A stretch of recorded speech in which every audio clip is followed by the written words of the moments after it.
New Noida के किसानों के लिए बड़ी खुशखबरी। नमस्कार दोस्तों, आप देख रहे हैं नोएडा रियल एस्टेट्स। आज हम बात करने जा रहे हैं न्यू नोएडा प्रोजेक्ट के बारे में, जिसे आधिकारिक रूप से दादरी नोएडा गाजियाबाद इन्वेस्टमेंट रीजन कहा जाता है। यह उत्तर प्रदेश की सबसे महत्वाकांक्षी शहरी परियोजनाओं में से एक है, जिसे नोएडा प्राधिकरण द्वारा विकसित किया जा रहा है।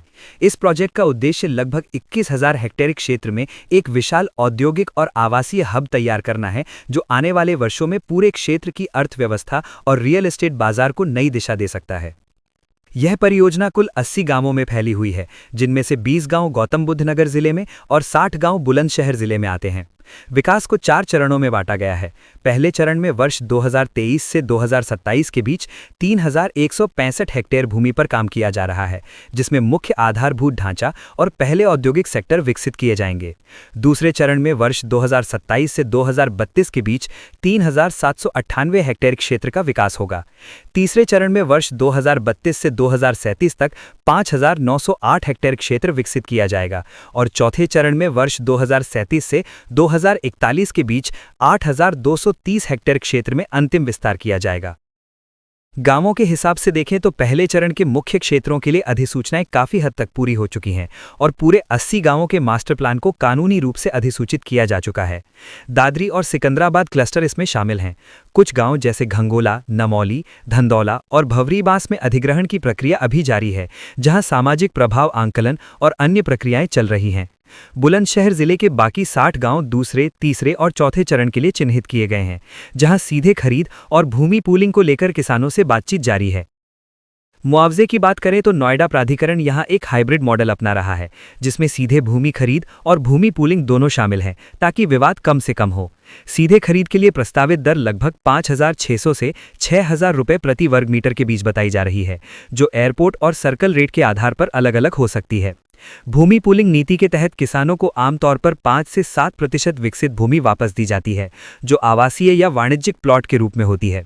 इसके अलावा मुआवजे में मासिक पेंशन जैसी वार्षिकी या एकमुश्त पुनर्वास राशि भी शामिल हो सकती है।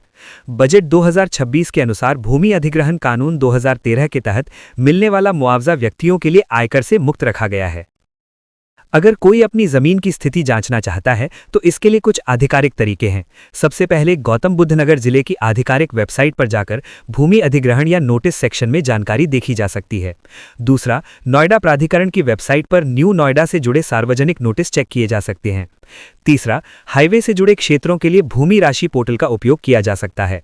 और चौथा, स्थानीय तहसील कार्यालय जैसे दादरी या सिकंदराबाद में जाकर भूलेख रिकॉर्ड में सेक्शन 4 या सेक्शन 11 की एंट्री चेक की जा सकती है। कनेक्टिविटी के लिहाज से न्यू नोएडा को एक लॉजिस्टिक हब के रूप में डिजाइन किया जा रहा है। यह नोएडा इंटरनेशनल एयरपोर्ट से एक समर्पित 16 किलोमीटर लंबे फ्रेट कॉरिडोर के माध्यम से जुड़ा होगा।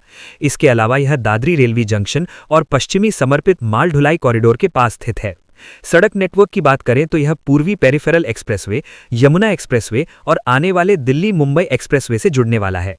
मेट्रो कनेक्टिविटी के लिए ग्रेटर नोएडा के नॉलेज पार्क से न्यू नोएडा तक विस्तार की योजना व्यवहार्यता अध्ययन के चरण में है। कानूनी मामलों की बात करें तो यहां भूमि अधिग्रहण को लेकर कई याचिकाएं दायर की गई हैं, जिनमें किसान नोएडा और ग्रेटर नोएडा के बराबर मुआवजा दर की मांग कर रहे हैं। कुछ मामलों में 9,000 रुपये प्रति वर्ग मीटर तक की मांग भी की गई है।